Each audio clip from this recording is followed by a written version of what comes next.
Between this world and the other world, there reigned the Cailleach beara, the wise old Crone, the woman of winter, who at the end of the summer came with her blackthorn stick and banged it 3 times on the ground, signalling the beginning of winter.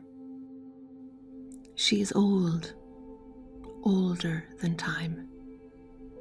No one quite knows how old she really is.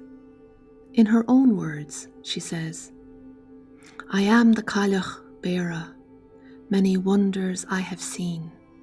I have seen Cairnbawn a lake, and now 'tis a mountain green."